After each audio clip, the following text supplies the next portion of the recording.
ಸ್ನೇಹಿತರೆ, ಇದೇ 10ನೇ ತಾರೀಕು ಒಂದು ಹೆಣ್ಣು ಮಗಳ ಶವ ಸಿಗುತ್ತೆ. ಸೊ ಕೊಲೆ ಅನ್ನುವಂತಹ ಒಂದು ಶಂಕೆ ಪೊಲೀಸರಿಗೆ ವ್ಯಕ್ತವಾಗುತ್ತೆ. ಆ ಹಿನ್ನೆಲೆಯಲ್ಲಿ ಅದನ್ನು ಪೋಸ್ಟ್ ಮಾರ್ಟಮ್ ಮಾಡೋಣ ಅನ್ನುವಂತಹ ನಿಟ್ಟಿನಲ್ಲಿ ಜಿಲ್ಲಾ ಆಸ್ಪತ್ರೆಗೆ ತೆಗೆದುಕೊಂಡು ಬರ್ತಾರೆ. ಇಲ್ಲಿ ಈ ಹೆಣ್ಣು ಮಗಳನ್ನು ನೋಡ್ತಾ ಇದ್ದರೆ ಯಾವುದೋ ಒಂದು ದೊಡ್ಡ ಕುಟುಂಬದ ಹೆಣ್ಣುಮಗಳು ಅಂತ ಹೇಳಿ ಮೇಲ್ನೋಟಕ್ಕೆ ಅರ್ಥ ಆಗುತ್ತೆ. ತದನಂತರ ಒಂದಿಷ್ಟು ಇನ್ವೆಸ್ಟಿಗೇಷನ್ ಮಾಡಿದ ನಂತರ ಬಾಗಲಕೋಟೆ ಪೊಲೀಸಿಗೆ ಒಂದು ಮಹತ್ವದ ಸುಳಿವು ಸಿಕ್ಕುತ್ತೆ. ಏನು ಅಂತಂದರೆ, ಲೋಕಾಪುರ ಪೊಲೀಸ್ ಠಾಣೆಯಲ್ಲಿ ಒಂದು ಪ್ರಕರಣ ದಾಖಲಾಗಿರುತ್ತೆ. ಸೊ ಅದು ಮಿಸ್ಸಿಂಗ್ ಕೇಸ್. ಆ ಮಿಸ್ಸಿಂಗ್ ಕೇಸ್ ಏನು ಪ್ರಕರಣ ಇರುತ್ತೆ, ಸೊ ತದನಂತರ ಐಡೆಂಟಿಫೈಗೆ ಕರ್ಕೊಂಡು ಬರ್ತಾರೆ. ಆದ ನಂತರ ಐಡೆಂಟಿಫೈ ಮಾಡ್ತಾರೆ. ಇದು ಬದ್ನೂರು ಗ್ರಾಮದ ಒಂದು ಹೆಣ್ಣು ಮಗಳು, ಆಕೆಯ ಒಂದು ಶವ ಅಂತ ಹೇಳಿ. ತದನಂತರ ಐಡೆಂಟಿಫೈ ಆದ ನಂತರ ಇಲ್ಲಿ ಮುಖ್ಯವಾಗಿ ಈ ಹೆಣ್ಣು ಮಗಳು ಕಾಣೆಯಾಗಿ ಸುಮಾರು 4 ದಿನ ಆಗಿರುತ್ತೆ. ಆಕೆಯ ಪತಿ ಒಂದು ಕಂಪ್ಲೇಂಟನ್ನು ಕೊಟ್ಟಿರ್ತಾರೆ. ಲೋಕಾಪುರದಲ್ಲಿ ಒಂದು ಮಿಸ್ಸಿಂಗ್ ಕೇಸನ್ನು ದಾಖಲೆ ಮಾಡಿರ್ತಾರೆ. ತದನಂತರ ಆ ಮಿಸ್ಸಿಂಗ್ ಕೇಸ್ ಏನಿದೆಯಲ್ಲ, ಅಲ್ಲಿ ಒಂದು ಒಳಗೆ ಒಂದು ಬೇರೆ ಥರನೇ ಗೋಚರ ಆಗುತ್ತೆ. ಏನಂತಂದರೆ, ಆ ಮಿಸ್ಸಿಂಗ್ ಕೇಸ್ ದಾಖಲೆ ಮಾಡೋ ಮುಂದಾಗ ತದನಂತರ ಆ ಹೆಣ್ಣು ಮಗಳು ಇಂತಹ ವ್ಯಕ್ತಿಯ ಜೊತೆ ಹೋಗಿದ್ದಾರೆ, ಆಕೆಯನ್ನು ಹುಡುಕಿ ಕೊಡಿ ಅಂತ ಹೇಳಿ ಪೊಲೀಸರಿಗೆ ಆಕೆಯ ಸಂಬಂಧಿಕರು ಹೇಳ್ತಾರಂತೆ. ಆದರೆ ಇಲ್ಲಿ ಪೊಲೀಸರು ಸ್ವಲ್ಪ ನಿರ್ಲಕ್ಷ್ಯತನ ಮಾಡ್ತಾರೆ ಅನ್ನುವಂತಹ ಅಂಶ ವ್ಯಕ್ತವಾಗ್ತಾಯಿದೆ. ಹಾಗೆ ಸಂಬಂಧಿಕರು ಆರೋಪವನ್ನು ಮಾಡ್ತಾರೆ. ಆಮೇಲೆ ಆಕೆಯನ್ನು ಹುಡುಕುವಂತಹ ಗೋಜಿಗೆ ಹೋಗೋದಿಲ್ವೇನೋ ಪೊಲೀಸರು, ಗೊತ್ತಿಲ್ಲ. ತದನಂತರ ಒಂದು 3-4 ದಿನ ಆದಂದರೆ ಅದರ 10ನೇ ತಾರೀಕು ಆ ಹೆಣ್ಣು ಮಗಳ ಶವ ಈ ವರ್ಚಕಲ್ ಎನ್ನುವಂತಹ ಒಂದು ಪ್ರದೇಶ ಏನಿದೆ ಅಲ್ಲಿ ಸಿಗುತ್ತೆ. ಸೊ ಒಂದು ಕಬ್ಬಿನ ಗದ್ದೆ, ಆ ಕಬ್ಬಿನ ಗದ್ದೆಯಲ್ಲಿ ಹೆಣ್ಣು ಮಗಳ ಶವ ಗೊತ್ತಾಗುತ್ತೆ. ಅಲ್ಲಿ ಹುಳು ಬಿದ್ದಿರುವಂತಹ ಸ್ಥಿತಿಯಲ್ಲಿ ಆ ಒಂದು ಶವ ಗೋಚರವಾಗಿರುವಂಥದ್ದು. ತದನಂತರ ಎನ್ಕ್ವೈರಿ ನಡೆಯುತ್ತೆ. ಸೊ ಈ ಸಂಬಂಧಿಕರು ಒಂದು ಆರೋಪವನ್ನು ಸಹ ಮಾಡ್ತಾರೆ. ಈ ಸೋಮಣ್ಣ ಅನ್ನುವಂತಹ ವ್ಯಕ್ತಿ ಹಲಗಲಿ ಗ್ರಾಮದವನು, ಅವನ ಮೇಲೆ ಒಂದು ಆರೋಪವನ್ನು ಮಾಡ್ತಾರೆ. ಈತನೇ ನಮ್ಮ ಹೆಣ್ಣು ಮಗಳನ್ನು ಕಿಡ್ನಾಪ್ ಮಾಡಿರುವಂಥದ್ದು ಅಥವಾ ಕರೆದುಕೊಂಡು ಹೋಗಿರುವಂಥದ್ದು, ಆತನೇ ಕೊಲೆ ಮಾಡಿರುವಂತಹ ಒಂದು ಶಂಕೆ ಅಥವಾ ಅನುಮಾನ ವ್ಯಕ್ತವಾಗುತ್ತೆ ಅಂತ ಹೇಳಿ ಒಂದಿಷ್ಟು ನೇರವಾಗಿ ಆರೋಪ ಮಾಡಿ ಒಂದು FIR ಸಹ ದಾಖಲೆ ಮಾಡ್ತಾರೆ. ಅದಾದ ನಂತರ ಪೊಲೀಸರು ಎಚ್ಚೆತ್ತುಕೊಳ್ತಾರೆ. ಹಾಗೆ SP ಆಗಿರುವಂತಹ ಸಿದ್ಧಾರ್ಥ ಗೋಯಲ್ ಅವರು ಒಂದಿಷ್ಟು ಖಡಕ್ ಆಗಿಯೇ ಒಂದಿಷ್ಟು ಹೇಳ್ತಾರೆ ಪೊಲೀಸರಿಗೆ, ಈ ಕೇಸನ್ನು ಸದ್ಯದಲ್ಲಿ ಭೇದಿಸಿಬಿಡಿ ಅಂಥೇಳಿ. ಅದಾದ ನಂತರ ಈ ಹಲಗಲಿ ಸುತ್ತಮುತ್ತ ಈ ಆರೋಪಿಯನ್ನು ಹುಡುಕ್ಲಿಕ್ಕೆ ಪ್ರಾರಂಭಿಸ್ತಾರೆ. ಆತನ ಫೋನ್ ನಂಬರ್ ಹಿಡಿದುಕೊಂಡು ಟ್ರ್ಯಾಕ್ ಮಾಡಲಿಕ್ಕೂ ಸಹ ಒಂದಿಷ್ಟು ಅಡ್ಡಾಡ್ತಾರೆ. ಆದ ನಂತರ ಆ ಒಂದು ವ್ಯಕ್ತಿ ಒಂದು 3-4 ದಿನ ಮಿಸ್ ಆಗಿರ್ತಾನೆ. ತದನಂತರ ಆತ ಸಂಬಂಧಿಕರ ಮನೆಗೂ ಹೋಗಿಬಿಟ್ಟು ಹೇಳ್ತಾನಂತೆ, ನಾನೇ ಈ ಒಂದು ಕೊಲೆಯನ್ನು ಮಾಡಿರೋದು, ಸೊ ಹೀಗಾಗಿ ನಾನು ಸರೆಂಡರ್ ಆಗಬೇಕಂತ ಹೇಳಿ ಅಂದ್ಕೊಂಡಿದ್ದೀನಿ, ನೀವು ಪೊಲೀಸ್ ಸ್ಟೇಷನ್ಗೆ ನನ್ನ ಜೊತೆ ಬನ್ನಿ ಅಂತ ಹೇಳಿದಾಗ, ಇಲ್ಲ ನಮಗಾಗಲ್ಲ, ಯಾಕಂತಂದರೆ ಒಂದು ಪೊಲೀಸ್ ಸ್ಟೇಷನ್ ಅಂದರೆ ನಮಗೆ ಭಯ, ಬೇಕಾದರೆ ನೀನು ಹೋಗು ಅಂತ ಹೇಳ್ತಾರೆ. ಅದಾದ ನಂತರ ಆ ಒಬ್ಬ ವ್ಯಕ್ತಿ ಅಂತಾರಲ್ಲ ಸೋಮಣ್ಣ, ಪೂರ್ತಿ ಎದೆಗೊಂದು ಬಿಡ್ತಾನೆ ಅಂತಲೇ ಹೇಳ್ಬೋದು. ಯಾಕಂದರೆ ಪೊಲೀಸರಂದರೆ ಅಷ್ಟು ಭಯ ಇರುತ್ತೆ ಸೋಮಣ್ಣನಿಗೆ. ತದನಂತರ ಆತ ಏನು ಮಾಡಿಬಿಡ್ತಾನೆ, ನೇರವಾಗಿ ಹೋಗಿ ಅಂದರೆ ತಮ್ಮ ಹಲಗಲಿ ಗ್ರಾಮ ಏನಿರುತ್ತೆ ಅಲ್ಲಿ ಆ ಸುತ್ತಮುತ್ತ ಒಂದಿಷ್ಟು ಭಾಗ, ಅಲ್ಲಿ ಒಂದಿಷ್ಟು ಹೊಲ ಗದ್ದೆಗಳಿರ್ತವೆ, ಅಲ್ಲಿ ನೇಳು ಬಿಗಿದುವಂತಹ ಸ್ಥಿತಿಯಲ್ಲಿ ವ್ಯಕ್ತಿಯ ಶವ ಸಹ ಪತ್ತೆಯಾಗತ್ತೆ.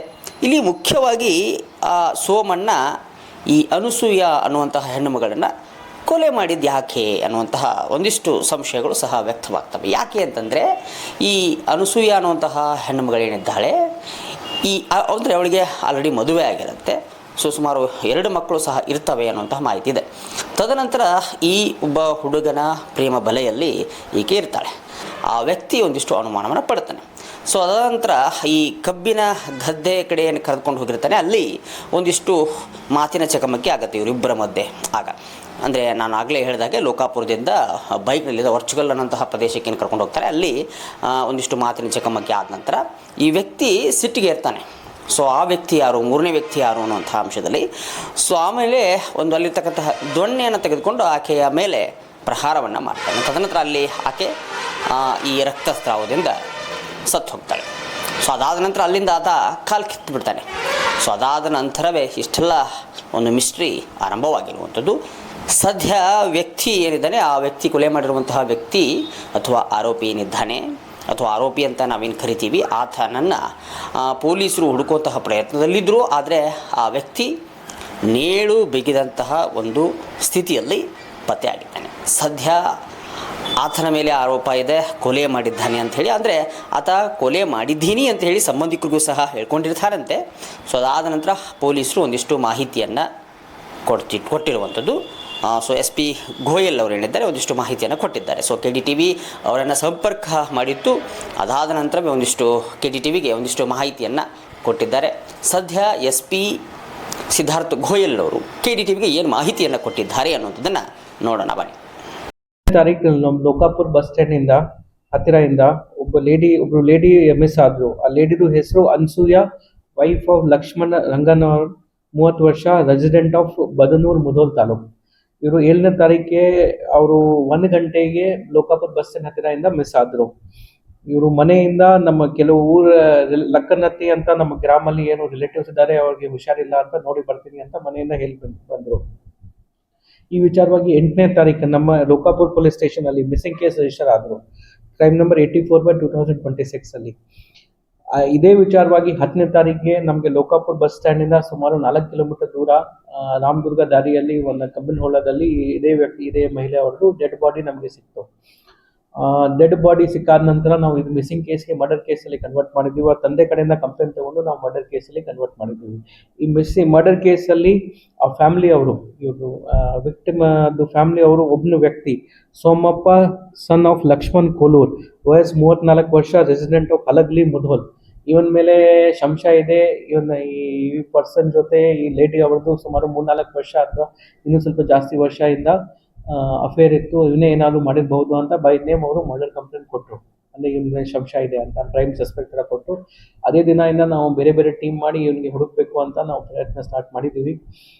CDR ಅನಾಲಿಸಿಸ್ ಅಲ್ಲಿ, CCTV ಕ್ಯಾಮ್ರಾ ಅನಾಲಿಸಿಸ್ ಅಲ್ಲಿ ಬೇರೆ ಬೇರೆ ರೀತಿ ಇವರಿಗೆ ಹುಡುಕ್ತಾ ಇದ್ದೀವಿ.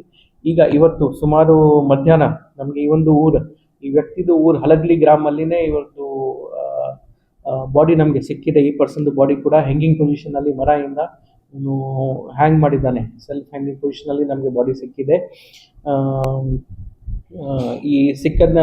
ಈ ಕೇಸಲ್ಲಿ ಬೇಸಿಕಲಿ ಇಲ್ಲಿ ತನಕ ನಾವು ಏನು ಮರ್ಡರ್ ಕೇಸಲ್ಲಿ ಏನು ಇನ್ವೆಸ್ಟಿಗೇಷನ್ ಮಾಡಿದ್ದೀವಿ ಆ ಪ್ರಕಾರ ಕೆಲವು ಸಸ್ಪೆಕ್ಟ್ಗೆ ನಾವು ಡಿಟೈನ್ ಮಾಡಿದ್ದೀವಿ. ಇವ್ರ ರಿಲೇಟಿವ್ಸ್ ಆ ರಿಲೇಟಿವ್ಸ್ ಹೇಳೋ ಪ್ರಕಾರ ಅವ್ರ ರಿಲೇಟಿವ್ಸ್ ಮುಂದೆ ಇವರು ಒಪ್ಕೊಂಡಿದ್ದಾನೆ ನಾನೇ ಮರ್ಡರ್ ಮಾಡಿದ್ದೀನಿ ಅಂತ. ಮತ್ತು ಮರ್ಡರ್ ಆದ ನಂತರ ಅಂದರೆ ಮಿಸ್ಸಿಂಗ್ ಡೇಟ್ ಸುಮಾರು 7ನೇ ತಾರೀಕಿಗೆ ಮಿಸ್ಸಿಂಗ್ ಆದು. ಅದೇ ಟೈಮ್ಗೆ ನಮಗೆ ಪೋಸ್ಟ್ ಮಾರ್ಟಮ್ ಅಲ್ಲಿ ಕೂಡ ಅದೇ ಟೈಮ್ಗೆ ಮರ್ಡರ್ ಆಗಿದೆ ನಮಗೆ ಫಾರೆನ್ಸಿಕ್ ಡಾಕ್ಟರ್ ಮುಖಾಂತರ ಪ್ರಿಲಿಮಿನರಿ ಎವಿಡೆನ್ಸ್ ಮೇಲೆ ಗೊತ್ತಾಯಿತು. ಸೊ ಆ ದಿನದಿಂದಾನೇ 7th 8th ದಿನದಿಂದಾನೇ ಇವನು ಮಿಸ್ಸಿಂಗ್ ಆದ. ಇವನು ಕೂಡ ತಪ್ಪಿಸ್ಕೊಂಡು ಹೋಗಿ ಬೇರೆ ಕಡೆ ಇದ್ದ, ಎಬ್ಸ್ಕೊಂಡಿಂಗ್ ಆದ.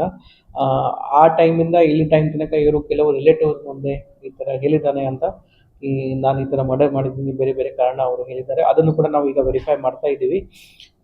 ಪ್ರೆಸೆಂಟ್ ಕೇಸಲ್ಲಿ ನಾವು 2 ಕೇಸಲ್ಲಿ ಈಗ ಒಟ್ಟಿಗೆ ನಾವು ಇನ್ವೆಸ್ಟಿಗೇಷನ್ ಮಾಡ್ತೀವಿ ಅಂತ. ಬಹುಶಃ ಸಂತೆ ಪ್ಲಸ್ 2 ಕೆಲಸ ಇರಬಹುದು ಅಂತ ಆ ಪಾಯಿಂಟಿಂದ ಇವರು ಮಿಸ್ಸಿಂಗ್ ಆದರು. ಅಲ್ಲಿಂದ ಕೂಡ ನಮಗೆ CCTV ಫುಟೇಜ್ ಸಿಕ್ಕಿದೆ. ಈ ಪರ್ಸನ್ ಈಗ ನಮ್ಗೆ ಏನು ಸಂಶಯ ಪಡೋದು ವ್ಯಕ್ತಿ ಅಂತ ಈಗ ಜಸ್ಟ್ ನಮ್ಗೆ ಯಾರ್ದು ಬಾಡಿ ಸಿಕ್ತಿದೆ, ಅವನ ಜೊತೆ ಇವರು ಬೈಕ್ ಮೇಲೆ ಹೋಗ್ತಾ ಇದ್ರು. ಆದ ನಂತರ ಅದೇ ನಾವು ಲಾಸ್ಟ್ ಸೀನ್ ಹೇಳ್ತೀವಿ, ಲಾಸ್ಟ್ ಯಾರು ನೋಡಿದ್ದಾರೆ ಅಂತ ಅವನ ಜೊತೆ ಹೋಗ್ತಾ ಇದ್ರು. ಪ್ಲಸ್ ಟೈಮ್ ಆಫ್ ಡೆತ್ ಕೂಡ ಅದೇ ಟೈಮ್ದು ಇದೆ. As per post mortem report 7th death ಆಗಿದೆ ಅಂತ ಈ ಥರ ಇದೆ. ಡಿಪೆಂಡಿಂಗ್ ಅಪಾನ್ ಇದು ಯಾವ ರೀತಿ ಬಾಡಿ ಡಿಕಂಪೋಸ್ ಆಗುತ್ತೆ ಆ ರೀತಿ. ಪ್ಲಸ್ ಈ ಒಂದು ಬಿಹೇವಿಯರ್ ಮರ್ಡರ್ ಆದ ನಂತರ ಇವರು ತಪ್ಪಿಸ್ಕೊಂಡು ಹೋಗಿದ್ದಾರೆ, ಎಬ್ಸ್ಕೊಂಡಿಂಗ್ ಆಗಿದ್ದಾರೆ, ಕೆಲವು ರಿಲೇಟಿವ್ಸ್ ಮುಂದೆ ಈ ಥರ ಹೇಳಿದ್ದಾರೆ. ಅದರಿಂದ ನಮಗೆ ಸ್ವಲ್ಪ ಇವ್ರ ಮೇಲೆ ಡೌಟ್ ಕನ್ಫರ್ಮ್ ಆಗ್ತಾ ಇದೆ. ಇನ್ನು ನಾವು ಕನ್ಫರ್ಮ್ ಮಾಡ್ತೇವೆ, ಚೆಕ್ ಮಾಡಬೇಕು, ವೆರಿಫೈ ಮಾಡಬೇಕು. ಇನ್ನೊಂದು ಮಾಹಿತಿ ಏನಿದೆ, ಅಗೇನ್ ರಿಲೇಟಿವ್ಸ್ ಕಡೆಯಿಂದ ನಾವು ಕೂಡ ಹುಡುಕ್ತಾ ಇದ್ದೀವಿ. ನಮಗೆ ಇವನ್ನ ಮಾಹಿತಿ ಇತ್ತು ಹಲಗ್ಲಲ್ಲಿ ಅಂದರೆ ಸ್ವಲ್ಪ ಫಾರೆಸ್ಟ್ ಏರಿಯಾ ಇದೆ, ಆ ಗುಡ್ಡೆ ಮೇಲೆ ಹೋಗಿದ್ದಾರೆ. ಕೆಲವು ಇವರು ರಿಲೇಟಿವ್ಸ್ ಇರಲಿ, ಅವ್ರಿಗೆ ಕೂಡ ನಾವು ನಿನ್ನೆ ಇನ್ಕ್ವೈರಿಗೆ ಕಳಿಸಿದ್ದೀವಿ. ಅವರು ಮುಂದೆ ಇವರು ಒಂದು ರೀತಿ ಎಕ್ಸ್ಪ್ರೆಸ್ ಮಾಡಿದ್ದಾರೆ ನಾನೇ ಈ ಥರ ಮಾಡಿದ್ದೀನಿ. ಇನ್ನೊಂದು ಮಾಹಿತಿ ಏನಿದೆ, ನಿನ್ನೆ ರಾತ್ರಿ ಜಮಖಂಡಿಯಲ್ಲಿ ಕೊನ್ನೂರು ಹತ್ತಿರ ಒಬ್ಬರು ರಿಲೇಟಿವ್ ಮನೆಗೆ ಹೋದಾಗ ನಾನೇ ಈ ಥರ ಮಾಡಿದ್ದೀನಿ, ಅವನು ಒಪ್ಕೊಂಡಿದ್ದಾನೆ, ಮತ್ತು ನಾನು ಸರೆಂಡರ್ ಆಗ್ತೀನಿ ಅಂತ ನನಗೆ ಕರ್ಕೊಂಡು ಹೋಗಿ ಸ್ಟೇಷನ್ಗೆ ಅಂತ ಅವರು ಹೇಳಿದ. ಬಟ್ ಈ ರಿಲೇಟಿವ್ ಸ್ಟೇಷನ್ ಹತ್ತಿರ ಅದೇ ಅಗೇನ್ ವೆರಿಫೈ ಮಾಡಬೇಕು. ಸ್ಟೇಷನ್ ಹತ್ತಿರ ಕರ್ಕೊಂಡು ಹೋಗಿಲ್ಲ, ಇವ್ರು ಊರ ಹತ್ತಿರ ಬಿಡ್ತೀನಿ ಅಂತ ಹೇಳಿದ. ಬಟ್ ಇವರಿಗೆ ಭಯ ಆಯಿತು ನನ್ನ ಫ್ಯಾಮಿಲಿ ನನಗೆ ಏನಾದರೂ ಬೈತಾರೆ ಅಥವಾ ಏನಾದರೂ ಉಲ್ಟಾ ಆಗುತ್ತೆ. ಅವರು ಬರಲಿಲ್ಲ, ಕೊನೆಗೆ ಅವ್ರ ಜೊತೆಗೆ ಬರಲಿಲ್ಲ. ಮಧ್ಯರಾತ್ರಿ ಅವ್ರದ್ದು ಏನು 3 ವೀಲರ್ ಬೈಕ್ ಇತ್ತು, ಸ್ವಲ್ಪ ಅವರು 3 ವೀಲರ್ ಬೈಕ್ ಡ್ರೈವ್ ಮಾಡ್ತಾರೆ, ಅಲ್ಲಿಂದಾನೇ ಜಂಪ್ ಮಾಡಿ ತಪ್ಪಿಸ್ಕೊಂಡು ಹೋದ ವಾಪಸ್ ನಿನ್ನೆ ರಾತ್ರಿ. ಸೊ ನಾವು ಅದೇ ದಿನ 10ನೇ ತಾರೀಕಿಂದಾನೇ ನಾವು ಹುಡುಕ್ತಾ ಇದ್ದೀವಿ, ಬೇರೆ ಬೇರೆ ಕಡೆ ಹುಡುಕ್ತಾ ಇದ್ದೀವಿ. ಕೆಲವು ಕ್ಲೂಸ್ ಕೂಡ ಸಿಕ್ತು. ಈಗ ಅದೇ ಎಫರ್ಟಲ್ಲಿ ನಮಗೆ ಇದು ಹಲಗಲಿಯಲ್ಲಿ ಸ್ವಲ್ಪ 2 ಕಿಲೋಮೀಟರ್ 2 ಕಿಲೋಮೀಟರ್ ದೂರ ಒಂದು ಕಬ್ಬಿನ ಹೊಲ ಪಕ್ಕ ಒಂದು ಮರದಿಂದ ಅವ್ರದ್ದು ಹ್ಯಾಂಗಿಂಗ್ ಪೊಸಿಷನಲ್ಲಿ ಅವ್ರದ್ದು ಬಾಡಿ ಸಿಕ್ಕಿದೆ.